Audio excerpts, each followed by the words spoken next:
Hey, check it out. It's a book.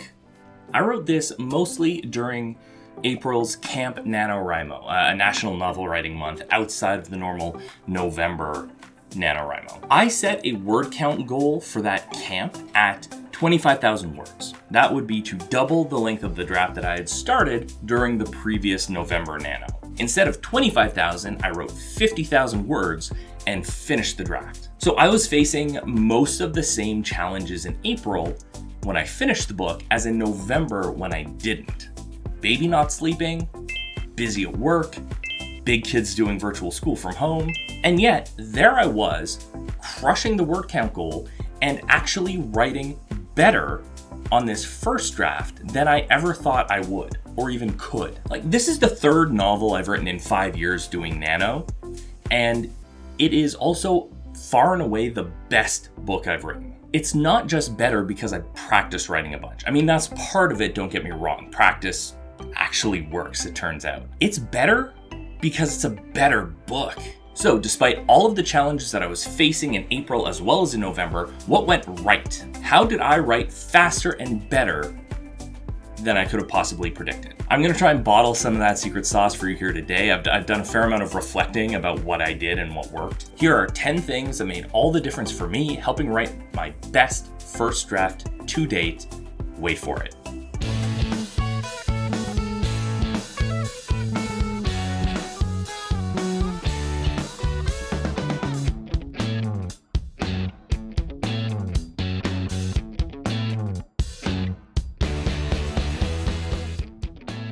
Hey makers, Trevor here for Love Make Share, in the Nook for what I guess is kind of an AuthorTube video. That's cool. Before I dive in, let me tell you what I'm talking about here. Persephone's Champion is a middle grade mythological fantasy adventure set in ancient Greece. I co-wrote it alongside my middle child.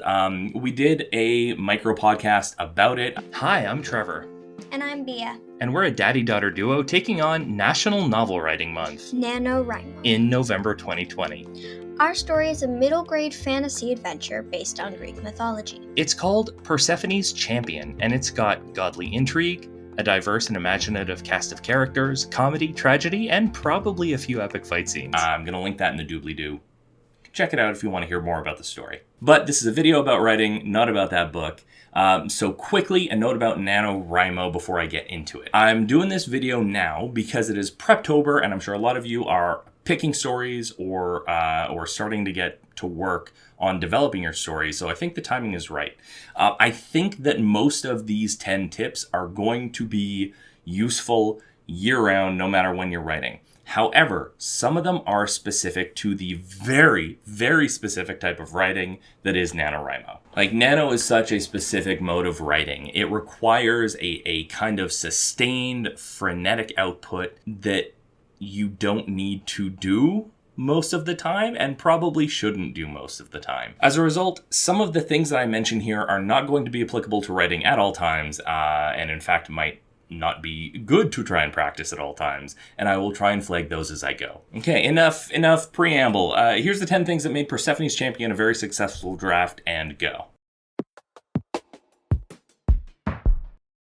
I went into Nano in November 2020 having done a fair amount of plotting. When I burned out halfway through November, I didn't actually stop, I just went back to the drawing board. I reorganized, and even though I wasn't putting words on the page to support my word count goal, I was still developing the characters, the beats, the outline. I imagined and workshopped dialogue and interactions and action beats. So what added up at the end of that extended prep period between November and April ended up being a lot of familiarity with the story. It allowed me to not just do a quick draft and a strong draft, but a very, very intentional draft. So you do more work on the front end instead of the back end. As a result, the words come faster, and often you know where you're getting to, so you can build in those connections that are so often done in a second draft. As a bonus, now that I'm working on my second draft, I get to strengthen an already strong first draft instead of trying to fix a broken garbage draft or zero draft. Now, there's caveats to this, obviously. I get that there are people out there who strongly identify as pantsers or discovery writers.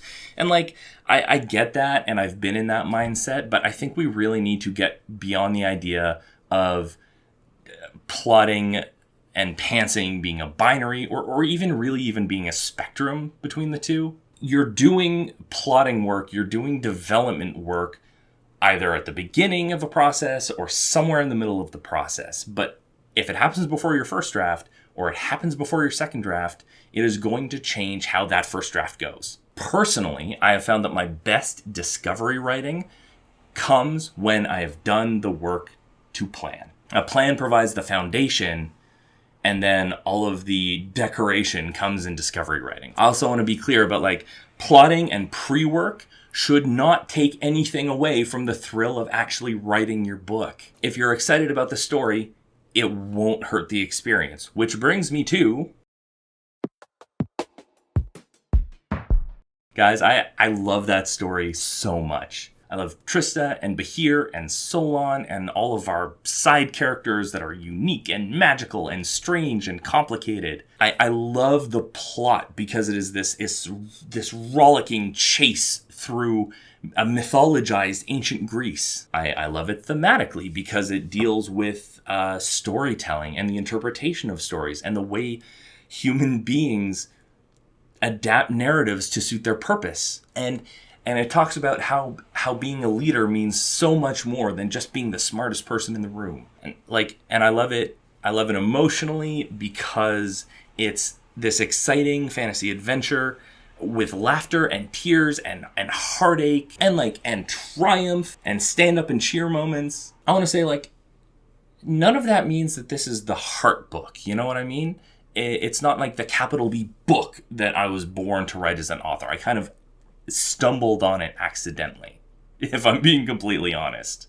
But I managed to create characters that I wanted to spend time with and my kid wanted to spend time with, and that I think by extension the audience is going to want to spend time with. And that motivated me to spend time in that world with those characters and just wringing all of the experience I could out of it. And the storytelling choices I was making for maximum fun. For a sustained writing sprint like Nano, that was the correct choice. I found that writing with fun as a guiding motivation for Nano meant that every time I got the opportunity to sit down with those characters in that place telling that story, I was hype. I was ready to go. It made it so easy to put words on the page because I wanted to, because I was having fun. So as I mentioned, Persephone's Champion was not a solo project. I was writing it for and with my beloved middle child, who you can hear in that little podcast that I mentioned earlier. Their fascination with mythology informed every aspect of the world. It informed which characters we chose. It informed which parts of Greece we ended up exploring, the things that they were thinking about at the time, the challenges that they were facing, the worries and concerns that they had. All of those informed what the main character was going through.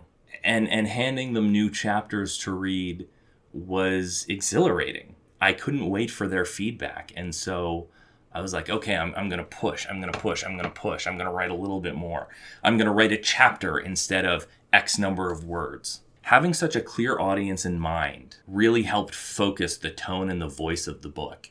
And it made it much more consistent despite the fact that I was moving really fast. So of course, write the thing that you want to write. It's not going to work otherwise. You're going to hate your time with the book if you're writing something that you don't want to write. However, have a clear audience in mind. And if you can have a person in mind that is a representative of that audience, it is going to make the whole thing come together more consistently and in a stronger way. Write it for you, but also write it for someone else. So, cool thing about Nano for me is I have never gotten writer's block on one of these projects. I've burned out for other reasons a couple of times, but it's never been because I didn't know where to go. I kind of... Controversial statement alert. I kind of don't think writer's block actually exists. I think people are just not applying the tools that are at their disposal to get over writer's block. And that's not anybody's fault. I just don't think we talk enough about how we actually get through it. I build my stories, especially for Nano, around ideas or locations or time periods or themes that I really am motivated to explore. What that means is I'm going to have some base knowledge and lots of motivation going in, but I am also going to be in the process of discovering more information along the way. If I start to hit a wall, I can research my way around it. In the case of Persephone's Champion, I can go back to mythological source, I can go to history, I can go to geography, I could look up plans for ancient cities. I could pull out art books and go on like Wikimedia and find all of this incredible reference material that would make my descriptions richer and make the world feel more authentic because it was based in something that actually existed. It means there is always fuel available to put in the tank. So for Persephone's Champion, I didn't just say ancient Greece, like I chose a year. And what that meant was I had a political background, I had a geographic background, I knew, what some different routes were, I knew how old certain things were. Having specific choices going in that you can research based on actually makes it so much easier to make creative choices. I even when the high concept fantasy ideas start kicking in a high gear, I had built enough of a foundation of things that were real and authentic that everything else was more grounded and more flavorful. I've said this many, many times to many, many writers. Good input makes good output. Good input makes good output. Good input makes good output. Good input makes good output. Okay, so other than my writer's block doesn't exist thing, I think this is the closest thing to a call out that I'm going to do in a video. I see you, writers during Nano, who are like meticulously staging your Instagram photos. I see you sharing inspirational quotes on Twitter and your Spotify playlists that you crafted over the course of hours and hours and hours during November. That is the soundtrack to your novel. I see your Pinterest inspo board and vision board and mood board. I see you building your author brand as you go. I see you enjoying the trappings of being an author. And to be clear, there is nothing wrong with any of that. But like, if you're doing Nano, don't do it. Like in a crunch like NaNoWriMo, if you're doing all that other stuff, I gotta ask, where's the time left for writing? Especially if you've got a family or a busy job and you're trying to write on top of that, then let that other stuff go. Like, if you want to pursue the aesthetics of writing, I get it. I indulge from time to time as well. But if you want to do it during Nano, like, I can't go there with you. I tracked my words. I did like periodic updates to Insta with my word count goal after I had done my words for the evening. And I think that's about it. No, that's a lie. One night after I finished a chapter, I made a cover for the ebook version that I was handing off to my kid. Like in November 2020, I super goofed and decided that we would do this little pop-up podcast alongside writing the book. And that was cool and that was a lot of fun, but it was a huge mistake. Anyway, spending next to zero time on the ancillary stuff really helped me, and making the intentional choice to spend next to zero time on the ancillary stuff made it much easier for me to prioritize the writing and center the writing and focus the writing. I just made more time for the writing itself. It's all killer, no filler. So I talked about this idea a little bit on the Board Game Design Lab podcast, which I will also link down in the doobly-doo. A great deal of writing happens before you sit at the keyboard. Especially if your time at the keyboard is limited, it has to happen long before you ever sit down at the keyboard. What that means, and what I mean by that in this case, is like interrogating the story in your head, thinking about what you've already written, and planning out in fairly minute detail what it is you're going to write when you finally get to sit down at the keyboard. So this can be a range of things. This can be thinking about plot points. This can be creative visualization of moments or entire scenes, right down to the very words that you're going to use. So I like to do a little bit of everything. If I have a quiet moment, I'll check my outline, and then if I'm doing like household chores or data entry or whatever, just some kind of idle task that doesn't require a whole lot of brain power, I'll work over my outline and I will start developing the next thing I need to write. So part of this is something that I think a lot of writers just do naturally because we like to think about our work. But part of it is very focused and intentional. You'll see elite athletes talking about visualization to help later performance. So like I'll run scenes over and over and over again, trying to build a better sense of it, trying to get a better sense of the beats, of the geography of the space, of all of the pieces, right? Just over and over and over again until I have captured enough detail in my mind to make the scene sing on the page. And I'll do that, like I'll tweak and refine dialogue in my head until I'm happy with it. And so by the time it actually lands on the page, the zero draft is kind of already edited, like it's already been workshopped. So yeah, I go through these preliminary edits before I even start writing. And to a previous point, it means that I'm super familiar with what I'm going to write before I sit down to write it. And the fun thing about this is like I don't do this just for writing, although that's where it started. I've done this for pretty much any of my creative endeavors. Like if I'm going to sit down to do 3D modeling or some art, did it with a little sculpting project recently, like whatever. I am literally visualizing the steps that I'm going to be taking to create the finished thing with writing. And like I know this sounds nuts, but sometimes I will actually imagine myself at the keyboard writing the things that I'm going to write later when I can actually sit down at the keyboard. So if time is at a premium, and as the parent of a teen, a tween, and a toddler, time is at a premium, I need to optimize the writing time that I actually have. Okay, so let's talk music quickly. There is no correct approach to music for writing, but this is what I found works for me. I don't assemble a Spotify playlist. I don't do like a genre spanning soundtrack for my book. Part of that is I don't have the time, but also part of that is I find it doesn't work especially well for me. I use music in a much more utilitarian way when I'm writing. I listen to a lot of instrumental music. I find it to be really good background music, like lo-fi electronica and stuff like that while I'm working.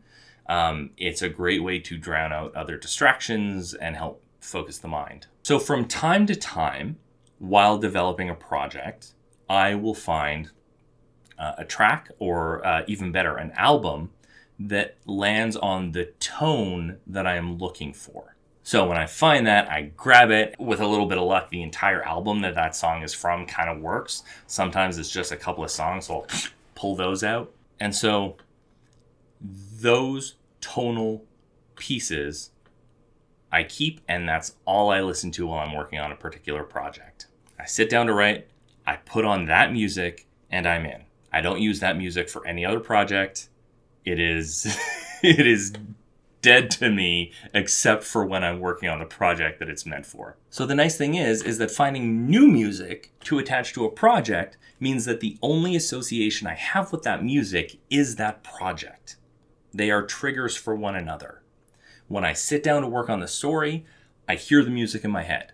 When I listen to the music, I see the story in my head. There's no distractions. It just becomes a trigger to return to the world of that story. Even now, I can put on a song from any of my past Nano projects and instantly be in. It's an immediate trigger for the tone, the voice, and the headspace that I was in when I was writing the story. Writing is a solitary and quiet endeavor, and I cannot over-express the importance of actually talking about your thing out loud. You have to be able to talk through the elements of your story. So having a close collaborator in my kid was wonderful for that, right? Because I could just pitch out ideas and they could pitch ideas back to me, and we'd have this like meeting of the minds and play off one another. And, then I could go and develop the words based on that pre-work. Hearing plot points and ideas out loud can be a very useful tool in you assessing how well they work. It's an amazing way to identify things that are exciting because you say them out loud and you start to get that tone in your voice because you're excited about what you're saying. But if you're stumbling over your words and you can't really get the idea out, then it's maybe an indication that it needs more development time or needs to be excised entirely. And it helps to have somebody to talk to. That's great. But it also helps to just hear it out loud to yourself. So talk to somebody, talk to yourself, just vocalize it.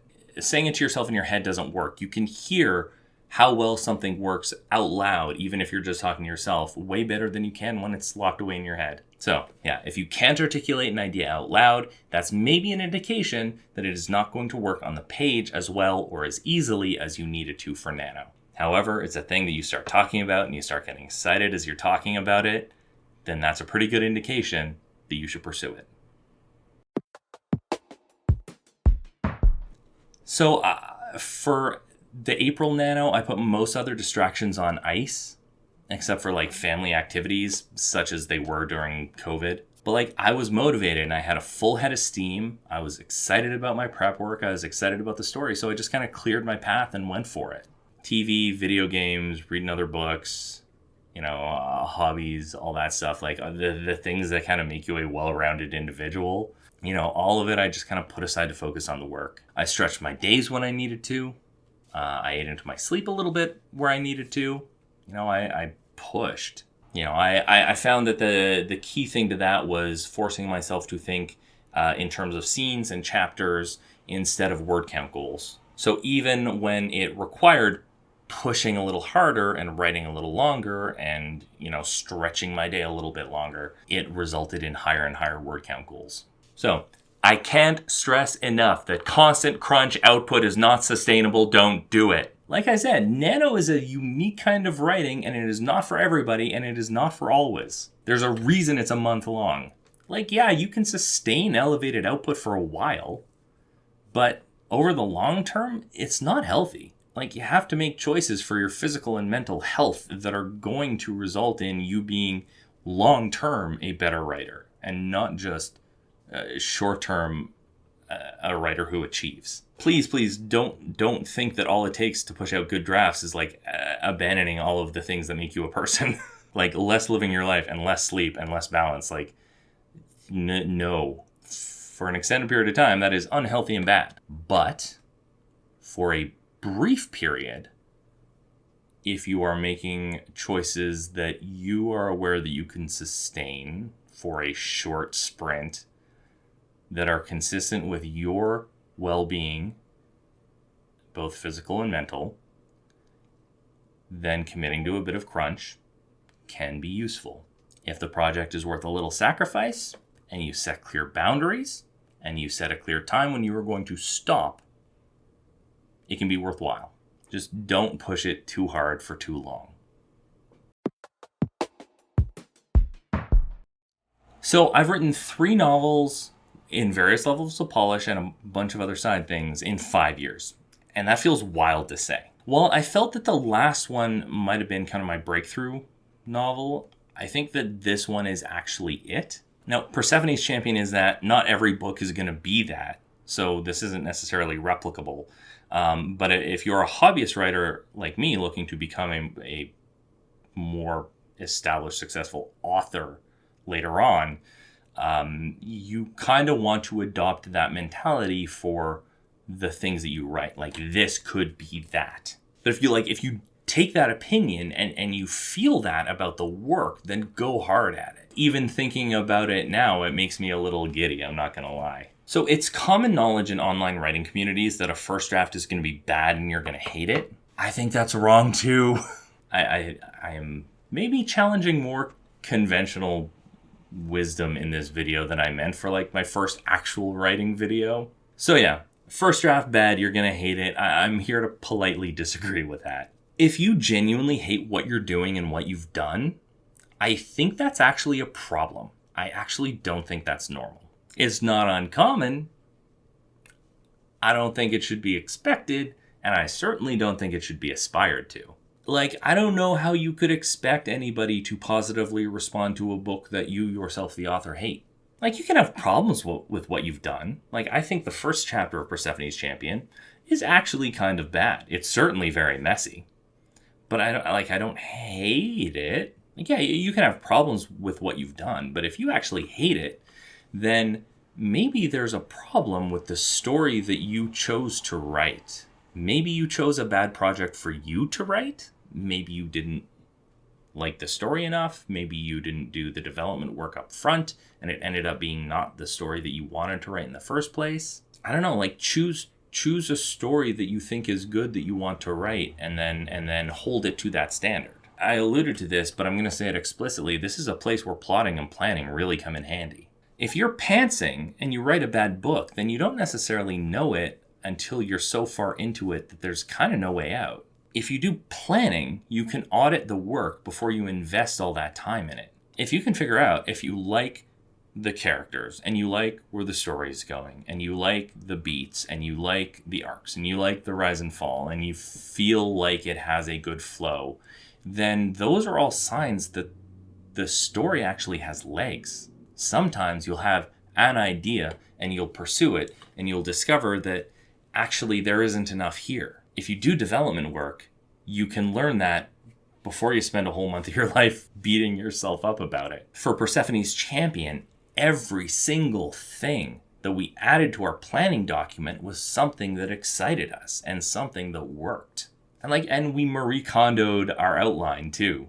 If something didn't spark joy, we excised it and we threw it away. We did this, adding and removing over and over until the plan was a roadmap to a place that we would be happy with. I swear I didn't start this video to be a big appeal to the value of planning, but here we are. Planning is good. It solves so many problems. So I personally am taking a nano holiday this November to work a bit on work-life balance, to accommodate for what I know is going to be a very busy month at work. It's always a busy month at work. I like camp better for that reason. And also so that I can pursue some other projects, including editing Persephone's Champion on my own timeline. I'm making that call for my own well-being this year.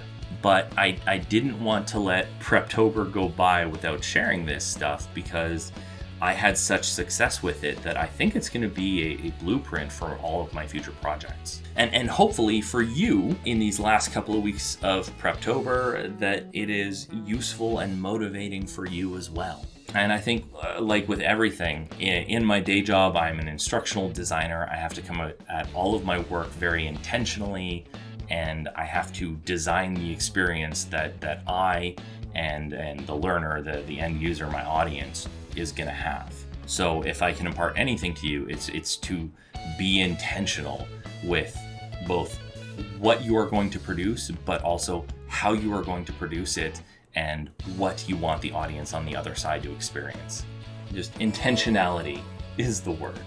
So yeah, please do tell me what you think about all of this stuff. I would especially love to hear if you've traditionally been a hardcore plotter or a hardcore pantser, but you've dabbled on the other side of that. What was that experience like? Until next time, I'm Trevor. Thank you for watching Love Make Share. I hope you learned something. I hope you've been inspired. Now, go make something.